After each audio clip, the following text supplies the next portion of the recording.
Guys, how's it going? Today on the show, I thought we would touch on a topic that I just learned about recently. Now, as you guys know, I am a huge fan of the Nitto 555R's. Back when I was looking desperately for traction, right when I first started modifying my car, I really needed to find a tire that would let me put that power to the ground because I was spinning everywhere. It was ridiculous. And I found that in the Nitto 555R. Now the Tri-5R is a drag radial. For those of you who don't know, drag radials are kind of like slicks, but they're also kind of like a regular radial tire. They're kind of the best of both worlds. Now a drag radial has extremely soft tread compounds that grab really well both on the street and at the track. Got them off the tray. Now the cool thing about that really soft tread compound is that it really grabs on the street and it really grabs at the track. So around town, if you don't have a drag strip near you, you might be thinking, why would I put drag radials on my car?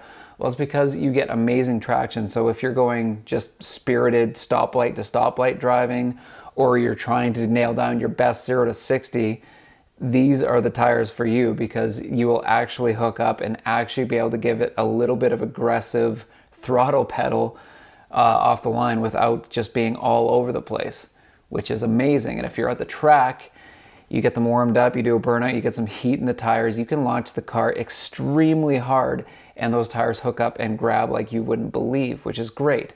And don't get me started about Challenger drivers doing their best Mustang impressions. Just do yourself a favor, get some drag radials, and don't look like these guys.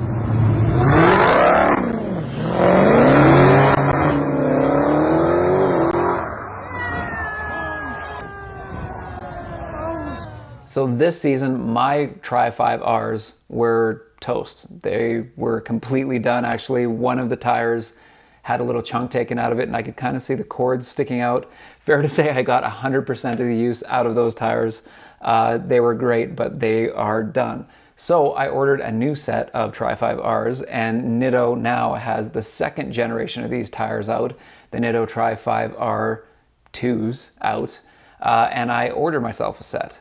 Now when the tires arrived, they came with this sticker on them, which I found really interesting. This sticker warns against moving the car in any temperatures colder than -9 degrees Celsius or 15 degrees Fahrenheit. Now apparently these tires lose their flexibility in the colder temperatures and have a potential to crack. Now don't get me wrong, it's not like I think that there are a lot of guys out there driving their drag radials out in -9 degrees Celsius. I mean, that is pretty chilly at that point. Most of the track cars or really performance street cars are parked in a nice heated garage or maybe an unheated covered space, something like that for the winter. But I do know there are a lot of people that run these tires that park their cars in unheated spaces, unheated garages, their driveways just covered up with a car cover or a little carport. And the thing that you might want to watch out for is if you are rolling your car, say you start your car in the winter because you have to move it, you have to shuffle vehicles around, or maybe you have to make space for something in your garage so you have to move the car out to get something out of there.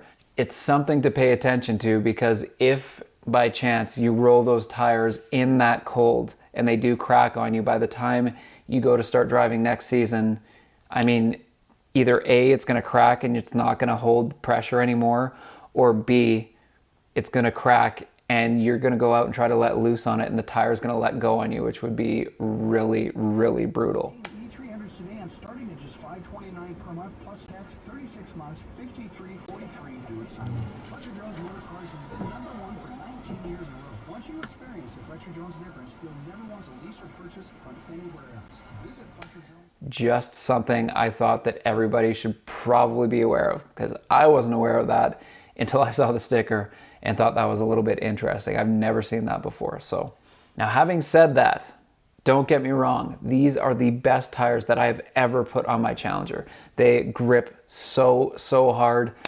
Putting them on, I remember when I just had my headers, I couldn't even do a donut in them. Like I couldn't get the tires to break loose enough to do a donut kicking around. They stuck so hard. At the track, I can drop 3,000 RPM launches, just drop the clutch, completely drop the clutch, and these tires grab like nothing.